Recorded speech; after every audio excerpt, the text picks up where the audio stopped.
It was good, everyone, and today, as you can tell by the title, we're going to be talking about the group that had the biggest comeback from Fraud Academy in existence, which is Squad Zero. Since the last two episodes of Core 2 have dropped, we have finally got to see the true extent of Squad Zero's power, and it exceeded everyone's expectations by a long shot. So today we're going to be talking about how strong Squad Zero members are, and whether or not they truly have multiversal scaling. The Royal Guards is a special organization that protects the Soul King and his will in the Soul King's palace. Given that Squad Zero's foremost duty is to serve the Soul King, they refrain from involvement in the Gote 13's matters and the defense of the Soul Society, even in the face of significant threats such as Aizen. Their actions are solely dictated by the mandates of the Soul King. Squad Zero's authority is beyond all authority within the Soul Society. Every single squad member has created something in the Soul Society and are beings that are recognized by the Soul King as the history of the Soul Society itself. As stated on multiple occasions, they are stronger than the entire Gote 13 combined. They proved this claim when they fight the Shustafu and U-Haul. The Shustafu are characters who are stated to be unrivaled men in the Star Rider army. Uesu was able to blitz and one-shot almost all of them at once except Askin, but he ended up one-shotting him as well.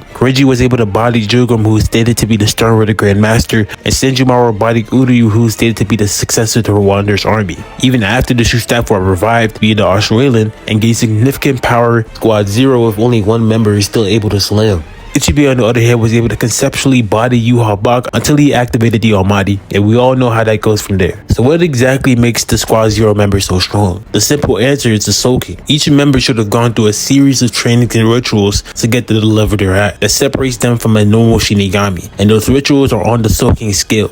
Simply being in the Ryoku amped them because the Rishi in that area is so dense that your body has to become accustomed to the density levels. This is a similar concept to Goku in the gravity chamber. By increasing your base power to operate on higher gravity, your overall power will naturally increase. The Soul King directly affects their powers, and this is shown with the fact that each Squad Zero member has had their bones altered by the Soul King and when they were selected to join Squad Zero. Their bones work as a key to the Soul King's palace and is also shown to negate attacks like Pepe's the Love. Not only that, their leader is literally a monk who has lived for over 1,000,000 years and has existed even before the Soul King, and also knows the true name of everything in the Soul Society. So each Squad Zero member would know the true name of their Bankai and any other ability they may have, in addition to rituals never seen before in modern day Soul Society. Like I said before, one of the duties of Squad Zero is to protect the Soul King. Now, logically, what would the level of people trying to kill, take over, or even be a threat to the Soul King? Enemies close to the Soul King's level, correct? And this is seen with Aizen and Yu-Ha Bak. So it really makes sense for these characters who are meant to protect this god to be nowhere near that tier of power. Aizen was a normal Shinigami that did some research and was able to figure out a way to not only become the level of the Soul King, but to replace him as well. These characters are led by a monk who probably has the most knowledge in Bleach without the use of the Almighty, and existed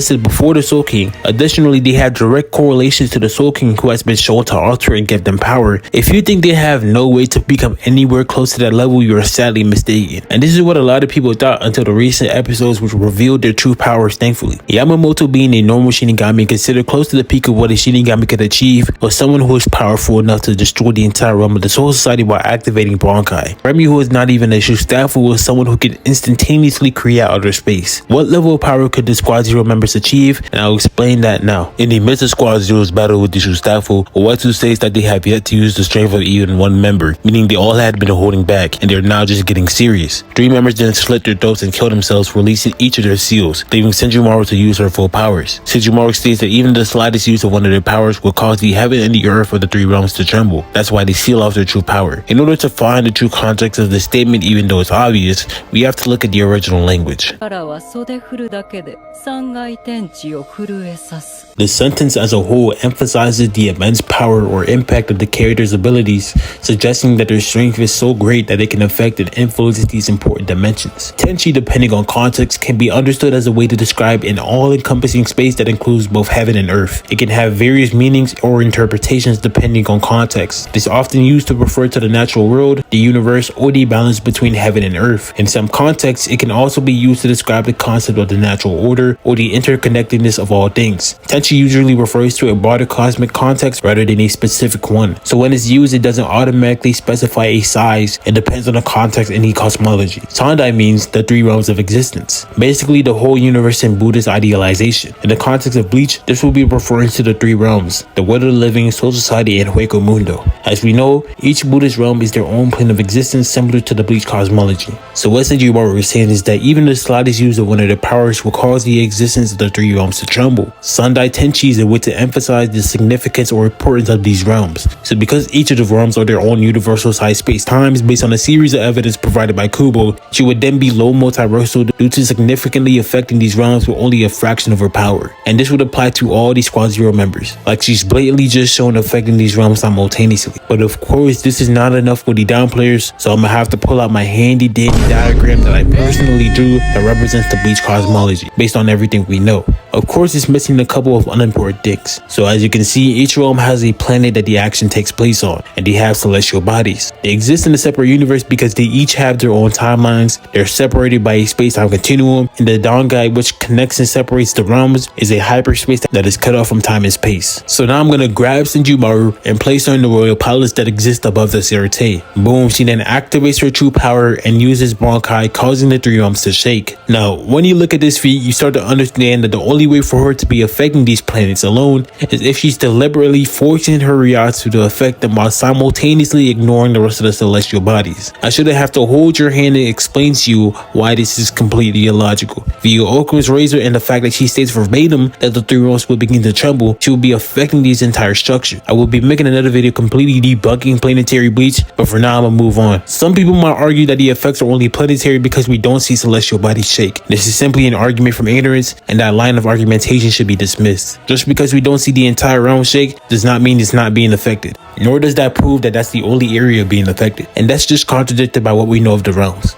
Some other people might say you have to prove she was affecting the entire spatial temporal dimension, meaning she was affecting time as well. The structures themselves are fourth dimensional, meaning space and time are combined, and she's stated to be affecting the existence of these structures. The logical assumption would be she's affecting the spatial and temporal nature of these dimensions, in addition to the fact that she's performing these feats outside of such structures. If she was inside only, the argument can be made that she's only affecting the spatial aspects to the dimension. That is why when dealing with multiversal feats, especially in cosmologies that already have evidence proving each dimension is its own space-time, the likelihood will go towards the fact that the characters will be affecting the temporal and spatial aspects. So in conclusion, don't let anybody try to pull up English connotations of heaven and earth to try and prove she's talking about the earth and sky when the kanji being used is Tenchi. Tenchi doesn't specify any set size. It changes depending on context and the cosmology of the verse the word is used in. In this context, Tenchi would be in reference to the three realms of existence. Now let's talk about the abilities of these Squad Zero members, starting with Kiro Hikofune, the ruler of the grain. Hikofune has trees infused with her Ryatsu. The tree branches have become so infused and accustomed to feeding on her Ryatsu that they will eat any highly concentrated Rishi used to attack the tree itself. The Rishi that it absorbs also helps it grow at a fast rate. Because the tree absorbs Rishi, it also hinders the Quincy's ability to absorb Rishi in the surrounding area.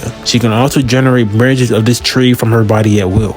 Tenjiro, the hot spring demon. He's a master healer and the inventor of Kaido, which is healing Kido. He also taught Unohana multiple techniques, Unohana being someone who is regarded as the best healer in the Soul Society. Tenjiro also has the ability to manipulate his spring water, which is the White Bone Hell Water and Blood Pond Hell Water. He uses them to attack his enemies and heal his comrades. His Shikai is a spear-like weapon that glows when activated. Moving on to Uetsu, he's just that nigga. He swings a sword and kills people, I'm not gonna lie to you. It is stated he knows the position of Ozanpakuto, and it is a possibility that he can manipulate another Shinigami's Asauchi at will. I will talk about Senjumaru and Ichibe's abilities, but I do want to talk about them in a more in-depth video. Senjumaru is basically a master weaver that manipulates the fabric of space itself, and Ichibe is a conceptual god. With that being said, I hope y'all enjoyed this video. If y'all do, make sure to like, comment, and share, and I'll see y'all next time.